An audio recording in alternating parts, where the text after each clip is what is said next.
Good afternoon. Hello again, and welcome back for our third installment of the Revisiting the Founding Era programs for the week. Once again, I'm Aaron Ramirez from the Special Collections and Museum Services Department at the Pueblo City County Library District in beautiful Pueblo, Colorado. And today, welcome to Sharpen Skills to Write Your Own Declaration of Independence with President Thomas Jefferson. That's right, President Jefferson himself will be here momentarily.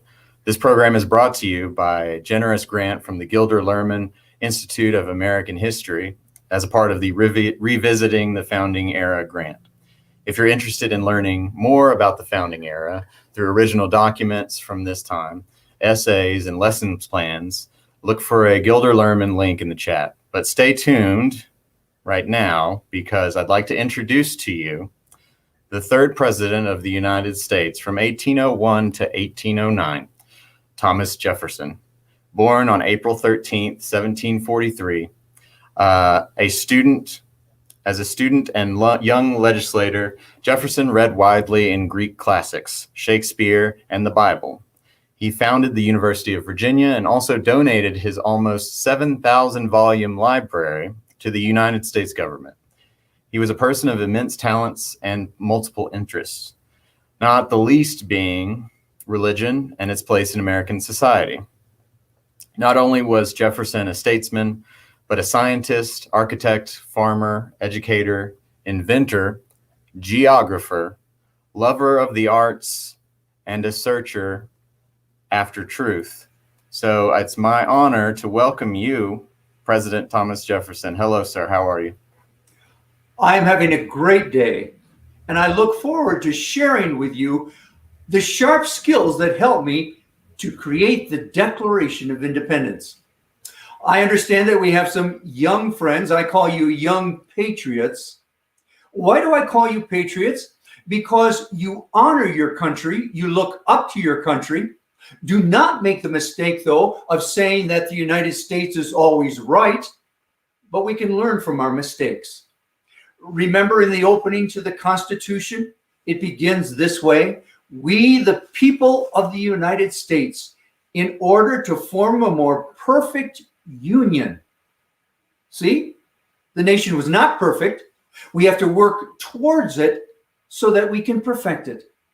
In the same way, isn't it true in our lives that sometimes we make mistakes, but we can learn from them? Then also we have strengths, and we can build upon them. And so this is what I want you to focus upon this time. And that is, what are you most proud of in your life? What thought did you share with someone that you love that uplifted them, that encouraged them? What act do you want to be remembered for? What thought did you have that you shared it, and then you worked it over a little bit and you sharpened it until other people said, thank you, I never thought of the subject in that way.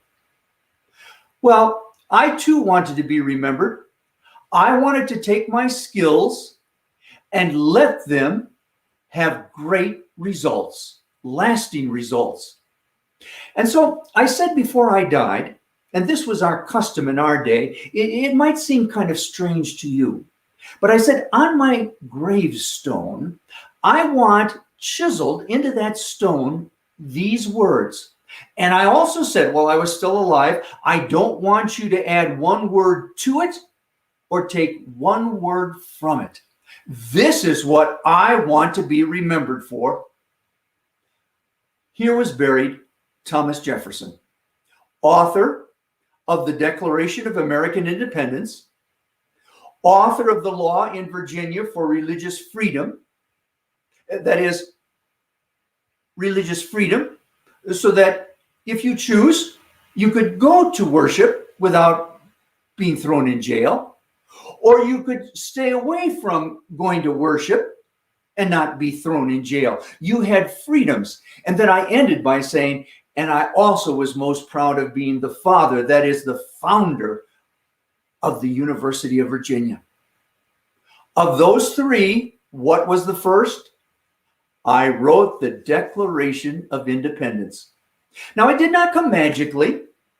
It came because I had certain skills as a youngster already that I sharpened. And I used those skills over and over again. So that when I wrote the Declaration of Independence, and if you don't know what I'm talking about, I will describe the Declaration as we go along. It was born within me before I put it upon parchment. That's what we called it in our day. We did not write on paper, but we wrote on parchment. Well, there were 3 skills that I sharpened in my life. And the first skill did not come about because I was blessed with this skill. No, it came about because I developed it day by day. I had an excellent model. The person that I followed was my father, Peter. It's very interesting that I wrote very briefly about my life early on. We call that an autobiography. That is a biography about myself. I said very little about my mother, Jane. You remember her. She came from the famous Randolph family. Oh, everyone knew the Randolphs in Virginia. It wasn't because I slighted her, but it was because I was so indebted to my dad for a love for reading. My father, Peter, he had many, many interests. He had a number of ways that he earned a living. One of his favorites was to be a surveyor. Do you know what a surveyor is? Think about it. Some might say, well, I've gone shopping and somebody approached me with a board and a pencil and asked me a question. A question like, is your favorite color gray? If I said yes, they might ask a second question, why do you like gray? And you might answer, because it makes me look handsome or beautiful, and it doesn't make me look dull. I like a vivid gray, if there is such a thing.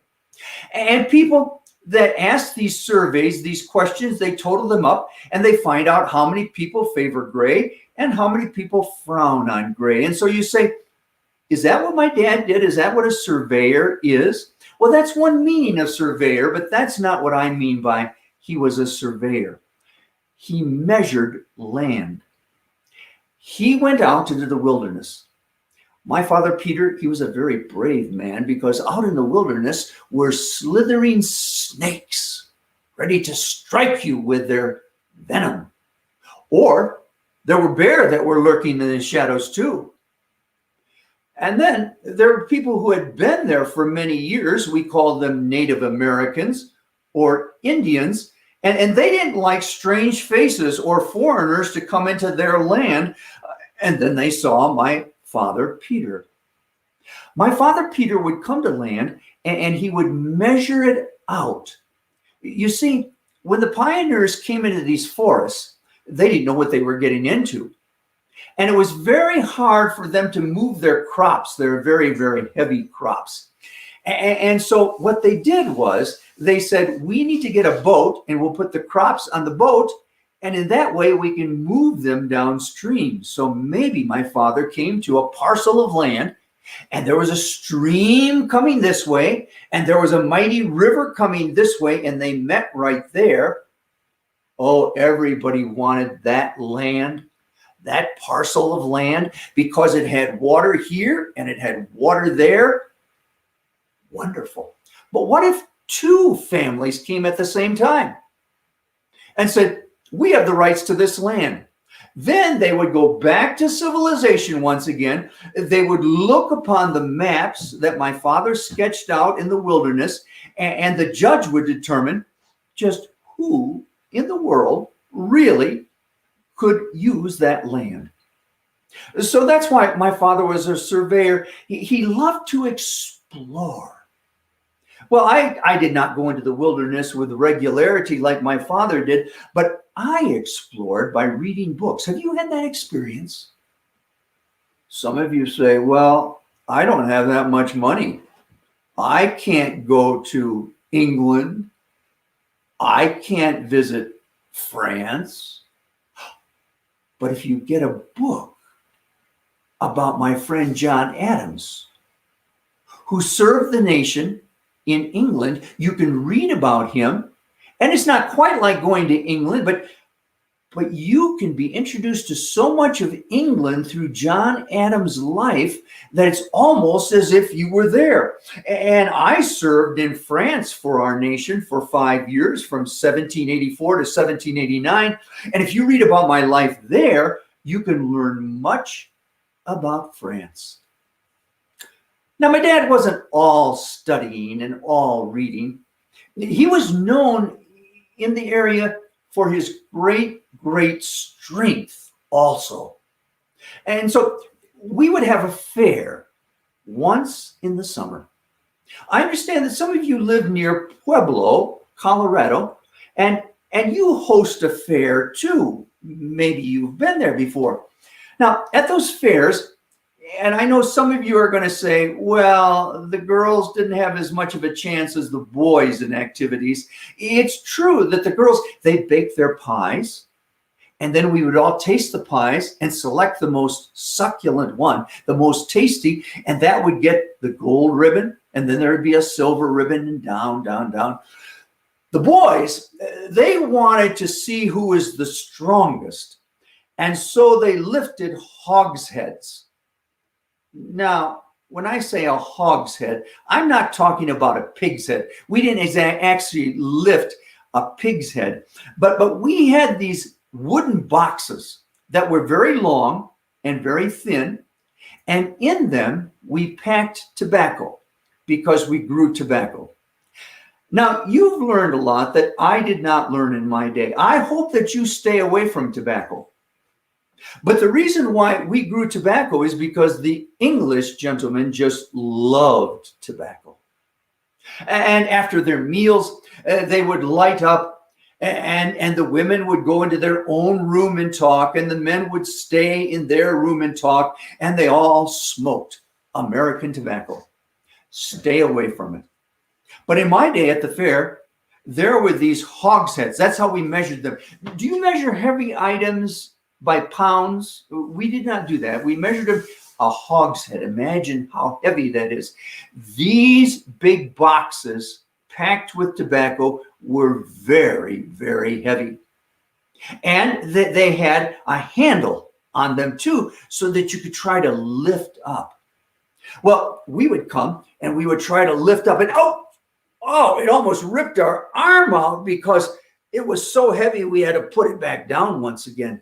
And then if no one was looking, sometimes we cheated a little bit, and we would use two hands and just groan, plunk. They would go down once again. But my dad was known all through the community. And you know why? Because of his terrific strength. And he calmly would come. He would grab hold of a hogshead of tobacco, this big wooden chest, and lift it up and suspend it in midair like this. And people still talk about it to this day, with his other hand, he would latch on to another hogshead of tobacco, and he would suspend it like this and make what we call the Iron Cross. But I don't want to spend a lot of time by the strength and brawn of my father. I want to talk about his strength of mind. He assembled in our small village of Shadwell. If you blinked once when you were on a horse, you'd be through Shadwell. But he was known because he was a book collector. Are you ready for this? I don't want to make you feel badly if you don't have as many books as my father collected. Can you imagine?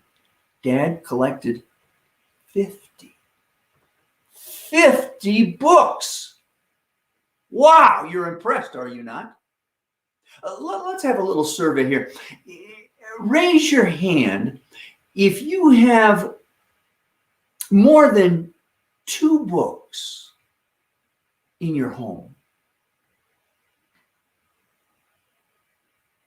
I'm counting up almost every one. Oh, now I'm going to be very ambitious with my number.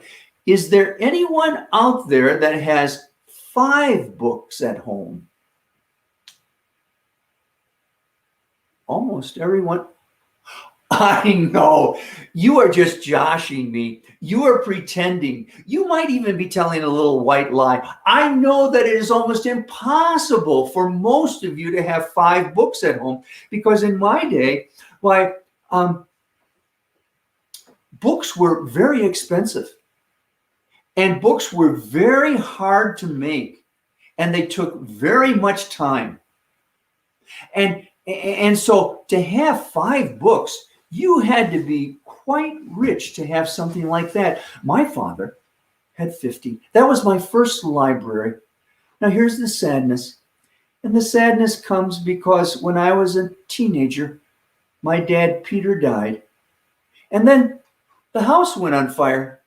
And all the books in the library, they were destroyed. But that didn't diminish my love for books. And so all my life, I wanted to read. Say that with me. That's the first skill in writing your own Declaration of Independence. Would you say it with me? Read, read, read. Now I'm going to leap from being an early teenager to when I was in college. I was at the College of William and Mary in Williamsburg. And I spent 2 or 3 years there. You might want to give me the time.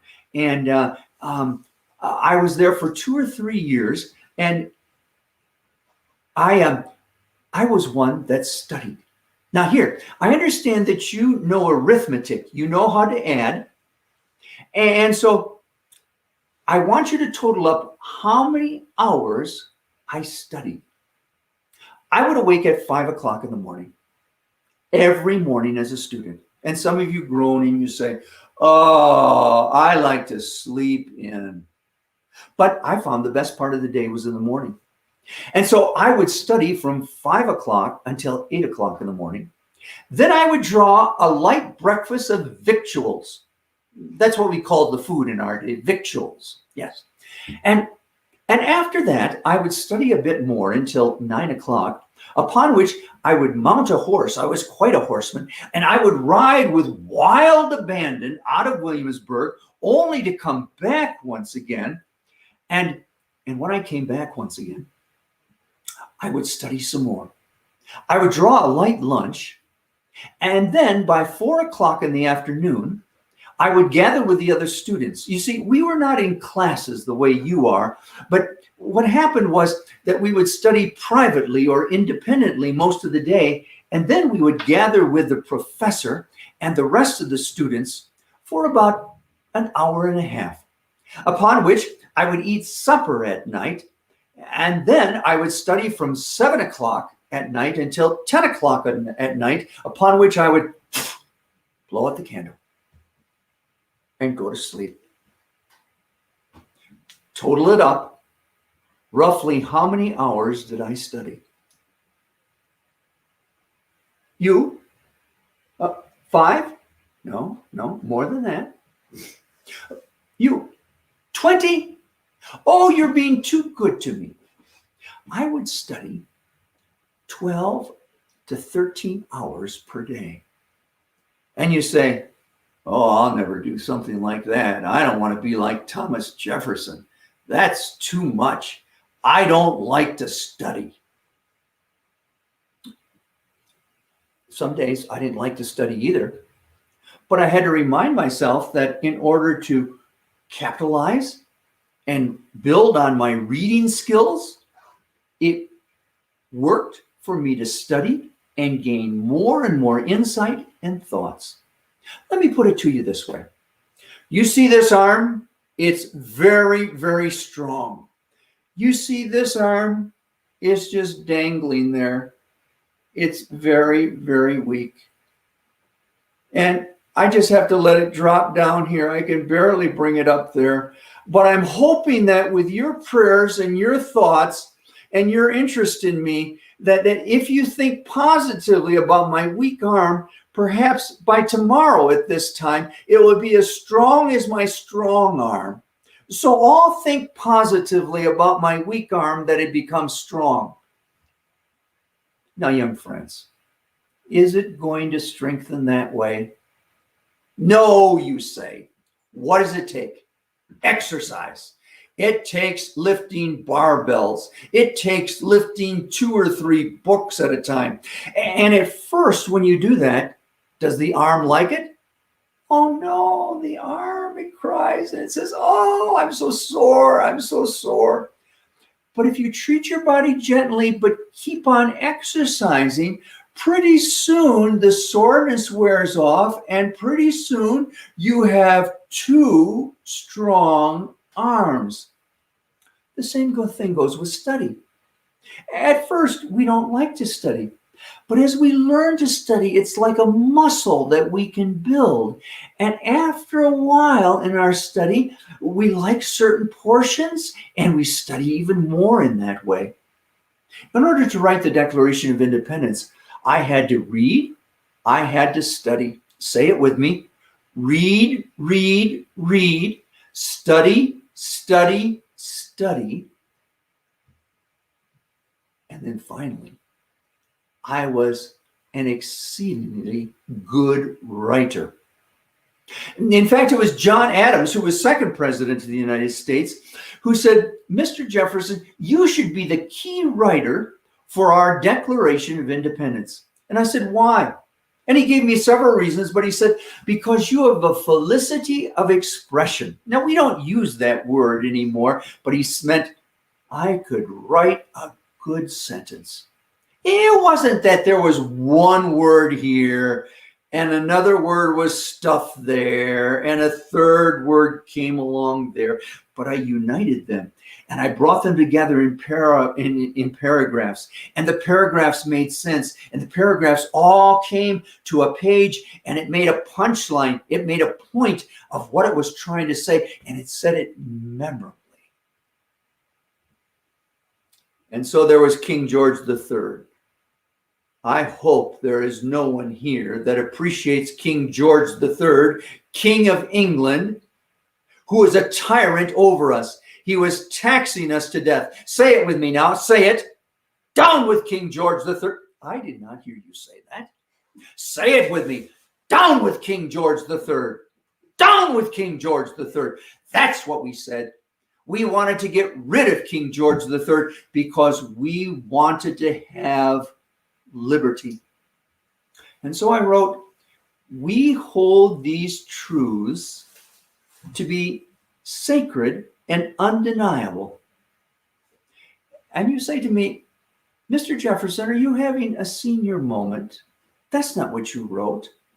Oh, that's what I wrote originally. But then Ben Franklin, you know Ben Franklin? Yeah, he flew kites and he had keys on the line of the kite and it drew electricity. You know that Ben Franklin. He had those glasses and he looked over them. He came in and he said, Mr. Jefferson, I know what you mean, but give it to me straight. Put it right in my face so that people know what you're saying. We hold these truths to be self-evident, that all men are created equal. Now, in my better days, by men, I meant humankind. I meant all of us. But I have to admit that I was a child of my day. And on most days, what I meant by men were not all males, but only an exclusive number of males. That is, males who were white skinned and males who owned property, that they were equal.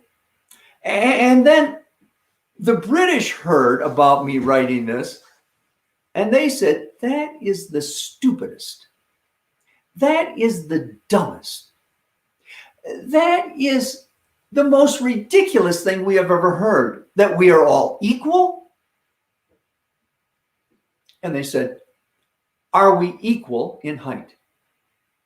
Well, if I had you all stand up, some of you are so tall that your forehead almost tickles the belly of heaven. Some of you are so slight that you're like pixies that just dance upon the earth. We are not equal in height. Are we equal in know-how? If I would get your report cards, do you all get A's?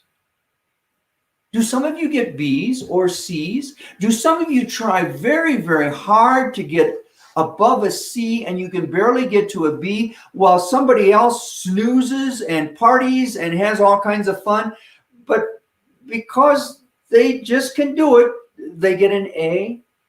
Yep, we are not all equal in intellect, that is in smarts. Are we equal in where we reside? Oh, some of you probably would not want me to come to your house because it is rather modest. By that I mean it is rather humble. Others of you would want me to come to your house, and the danger I might have is I might get lost because there are so many rooms. Some of us are in large houses, some of us are in small houses. We are not equal there either. Are we equal in the coppers that we keep? And you say, what do you mean by coppers? Oh, our coins, we call them coppers. Do you call them dimes and quarters and 50-cent pieces? Yeah. Some of us have to count out every penny, and we see our mom or our dad count out every penny because we don't have that much, whereas others of us never have to worry about our pennies because we have so many. See, the British said, Thomas Jefferson is nuts. He's wrong-headed. We are not equal in height. We are not equal in how smart we are. We are not equal in the houses that we live in. We are not equal in the money that we have. How then are we equal? What I meant by equality is that you have worth. You have a dignity. You have a preciousness. Now, King George III might take your clothes from you. King George III might throw you in jail. King George III might take everything from you and isolate you from your loved ones. But the one thing that King George III cannot rob you of unless you allow it is your preciousness. And even if you're hungry, and even if you're in jail, if you can wake up and close your eyes and remind yourself, I am worthy. I am a person of dignity. I am precious. There is no King George III alive on this earth that can rob you of that great gift. And when you have that gift, then you want to share that liberty with others. And that's why in 1776, in a matter of days in June, on Market Street in Philadelphia, I sat down and I wrote it because we wanted King George to realize that we remembered it, that we wanted it. What did we want? Freedom. Because if we had freedom and liberty, why then that sense of preciousness that we had would build within us even more, and we would venture out to do great things. And you know, when you really mean something, you don't just say, well, I'm thinking about it. I'm hoping for it. If you mean it, you say, I declare it. Then you really mean it. I declare, I wrote against King George III, I declare liberty, the Declaration of Independence. And so, my young friends, when life stomps on you and acts like a King George coming back to life, and unfair things happen, how do you rise up once again? It comes when you remind yourself, remember that word, you are precious. I am precious. And lest we forget, we have to read about others who surmounted their difficulties. We have to study them. And once we study and read about them, we should write of them. So those are the 3 skills that I would hope that you would sharpen. Read, study, and write. Say it with me. Read, read, read. Study, study, study. And write, write, write your own Declaration of Independence. Thank you, President Jefferson. That was fantastic. Thank you for your insights and your words of wisdom. Do you have time to answer some questions, maybe? Oh, I thrive on questions. Okay, fantastic. So just as a reminder, you can submit your questions through the comment section in the Facebook or YouTube feed right now. And while we're waiting for some to come in, I can give you a question from one of my colleagues here at the library. Cynthia asks, what is your number 1 tip for success in life?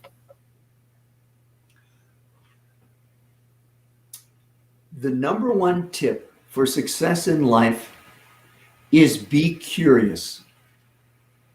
Remind yourself that life is a school from which we never graduate.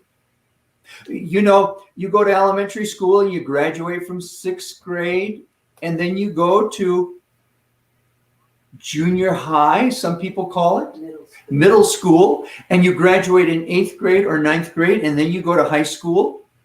Yes, there are certain portions of life that you dedicate to study and reading and all that sort of thing, and then you graduate. But life is different because there's not one great graduation, because you're always learning in life.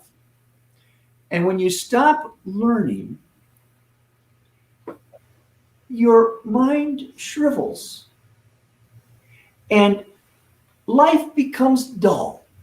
So pop out of bed with me at 5 o'clock in the morning and ask yourself, what can I learn new today?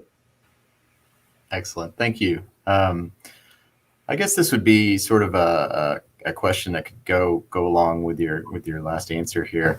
How do you manage your time, and how do you be productive? I think 5 o'clock, getting up at 5 o'clock would be a good start. Could you tell us more? Yes, I have my sand clock here. As you see, you're in my library right now, by the way. I should show you that. And then above me, and I know there's a glare from the warm spring sun, but that's my home of Monticello. And before I answer the question about how I manage my time, Monticello, anyone out there speak Italian? Oh, well, if you don't, this is your first word, Monticello. It means small mountain. Now I understand that some of you live in Colorado where you have huge mountains. You might laugh at this hill, but perched on the very top was my home. Say it once with me, once again, because it sings, does it not? It's almost a musical word. It is an Italian word meaning small mountain, Monticello. Well, you're in my library, and you see that I have my sand clock this way.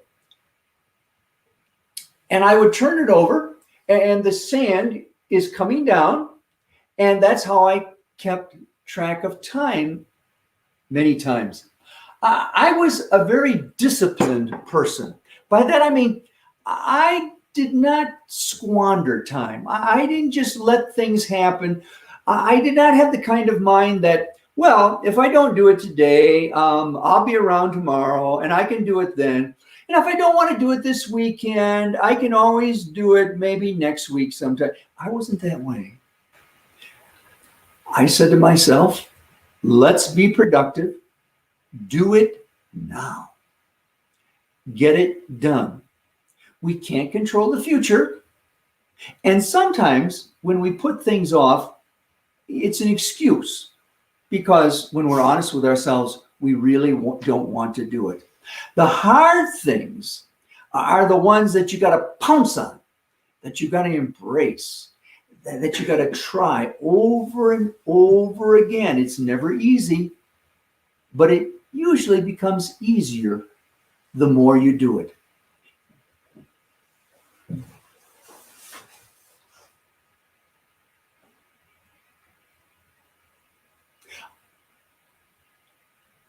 I'm not hearing you anymore, Mr. Questioner. I'm so sorry. I'm so sorry. My apologies. Let's see. Do you have time for another question? Oh, yes, I have time for as many questions as you pose. Okay, perfect. I understand that you're an inventor. What was your greatest invention, you would say? Thank you very much. You are being very, very gracious to me when you call me an inventor. And I know many people in describing me say that I was a farmer and I was president and I was an inventor. But I was more of a gadget maker. That is, I would take things that already exist and what I would do is I would make them better. You know who the inventor was? The fellow that I worked with when we were both representing the United States in France, Benjamin Franklin. He would imagine something that did not exist before, and he would invent it then. So I made this gadget even better. Most of us were farmers. And when the rains came in Virginia, and we got a lot of moisture, why sometimes the soil would be oozy and mucky and icky and very, very hard to get through. And the farmer plowing had a horse or an oxen and then had the plow and had the handles right here and was plowing along, and all of a sudden the plow and the oxen would stop because a lot of that clay wouldn't slide off the plow. I perfected a plow that just had a curve on it, just a small little curve on it, so that even that thick clay, it could just drop off. And then what's kind of fun too is that if you come to Monticello, my home, I perfected the dumb waiter. The dumb, it means a waiter that did not talk because it wasn't human.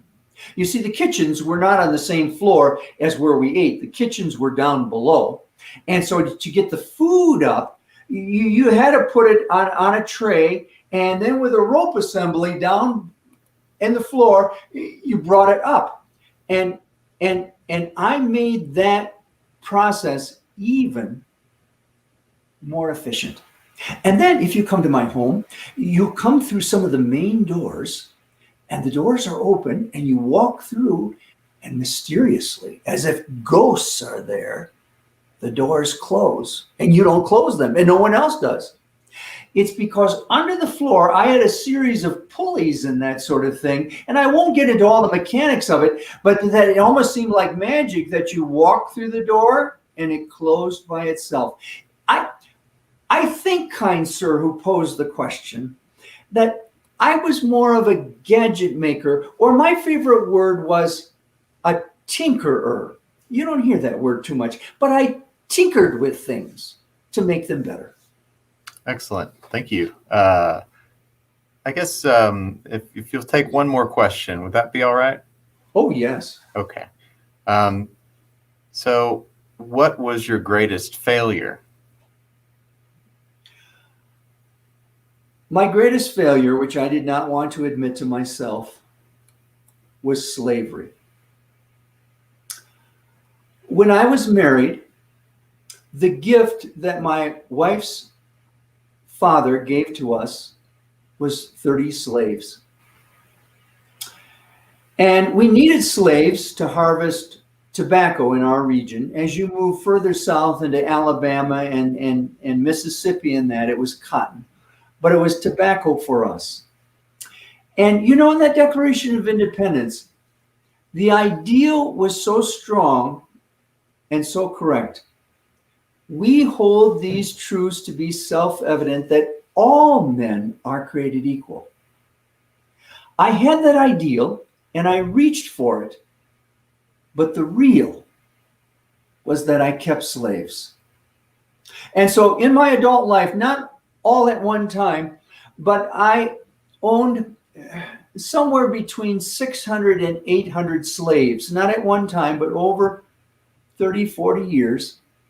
And at the end of my life, I only let 5 of the slaves who were house servants from the Hemmings family, I freed them. Why did I sound so good against slavery, but I didn't act against slavery? It's because of my massive debts. And if I can teach you one other truth, it's this. Don't always listen to what people say. Follow what they spend their money on. And although I kept my money in a disciplined way most of the time, when it came to books, whatever book I wanted, in your language, I would say, well, I can't pay for it today, but the crops will come in next season, so I'll charge it. And then I loved French food. And so I would import it from Paris. It was very expensive, but I said, I really deserve it. And then I loved, along with the food, French wines. And I would not order just 1 bottle or 2 bottles. I would order 200 bottles of the very best wine served in France. And it's sent overseas to Virginia, to my home in Monticello. Well, over time, I was getting into more and more debts. I lent some money out to a relative, and he didn't tell me the truth about what he was into, and I lost money there. And so I was in such debt that I couldn't afford to free my slaves, because if I did, I'd owe even more money. And that's the great tragedy of my life. I knew what was right, but I didn't act on it. I could articulate the marvelous principles of freedom for everyone, but what I practiced, I was a slave master. I am sorry about that. Powerful stuff. Thank you, President Jefferson. With that, if it's time, I'd like to introduce someone very special to you all. He's the man that you see before you, none other than the man behind President Thomas Jefferson, Jack R. Van Ens. Jack R. Van Ens is president and CEO of Creative Growth Associates, making history come alive. Using drama, he instructs, delights, and edifies educational, business, and religious nonprofit groups. Van Ens earned these post-college degrees from Princeton Theological Seminary, the Master of Divinity in 1972, Master of Theology and Colonial History in 1974, and a doctorate in communications in 1984. So now it's my pleasure to introduce the man behind the president, Jack Van Ens. It's good to see you, sir. Thank you very much. And my young friends, it's always good to be with you. And I understand tuned in are not only young friends, but perhaps a parent or a grandparent who, although might have a few more years, is still young at heart. And we stay young at heart, don't we? When we are continual learners. Now, if you came to Monticello to visit me, you would not see me during the day with a wig on. In my day, gentlemen wore wigs, And if you go to the wig shop in Williamsburg, you see a letter where I ordered 2 brown wigs and 1 reddish brown wig. And I ordered the reddish brown. I'm wearing the brown wig today, but I ordered the reddish brown wig because my natural hair was red. Thomas Jefferson's was. Mine isn't. I've got short hair and it's gray. I'll take my wig off in a minute. But in Monticello, what Jefferson loved to do was to put a quay or a bow in his hair back here. It went down to his shoulders, and he would wear a ponytail most of the day. He would take you riding out to the fields to show you the farm. So I want to take this off now. I've worn it portraying Thomas Jefferson since the bicentennial year of our nation. That is the 200th birthday party of our nation. Our nation was formed 1776 plus 200 years. Can you add that up? 1776 plus 200 years. You're right, 1976. A long, long time ago, I started portraying Thomas Jefferson. And one of the benefits of portraying Thomas Jefferson, which keeps me enthused, and I hope that I share this enthusiasm with you, is that it's one of the best anti-aging medicines that I know of. And you say, well, how does playing Thomas Jefferson make you younger? It's because here's the number one sign of old age, I believe anyway, as Jack Finance. Have you ever met an adult that is always sure of everything they believe? And anytime you say something new, they just kind of shush it away and say, that's not true. I don't want to think about that. I know what I believe and I'm going to stick with it. On the other hand, there are some people in 5th grade, if not teenagers who are 14 and 15, who I judge to be exceedingly old. Because they say, I don't have to go to school. I know everything.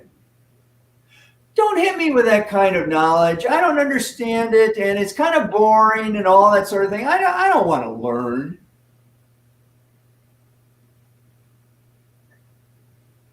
If you see life as a continual search for new truth, if you see life as a journey where none of us have arrived, we're always on the trek. We never quite reach the destination where we say, aha, I know it all. The moment we say we know it all, I think we become very, very old in our thinking, in our minds, in our actions. But no matter how young you are biologically, or no matter how many years you have by the calendar, if you move along and say, what can I learn? How can I improve my mind? Was Thomas Jefferson always right? Where did he go wrong? If you treat, as Jefferson did, these books, you know what he called these books? Not books, he called them his children. He called his library, the books, his children. Why? Because his actual children inspired him. They made him feel good. They taught him lessons. He could love them. When you caress a book and love it too, you stay young no matter how many biological years are piled on. That's why I'm interested and enthused about Thomas Jefferson. So once again, remember, sharpen your skills. 3, read, read, read. Study, study, study. Write, write, write. And you too will always be quite young. It's been great to be with you. And thank you, Mr. Moderator, too, for your good questions that you got from those who are very Jeffersonian. Well, thank you very much, Jack, and thank you for visiting with us today, and thank you for your time. If you're interested in learning more about Thomas Jefferson as the president, if you're interested in learning more about Jack Van Ens portraying Thomas Jefferson, please follow the link in the chat to the website, thelivinghistory.com. And I look forward to seeing you in person someday, maybe in the near future. And thank you again for joining us today. Thank you. All right. Well, until next time, thanks for joining us, everyone.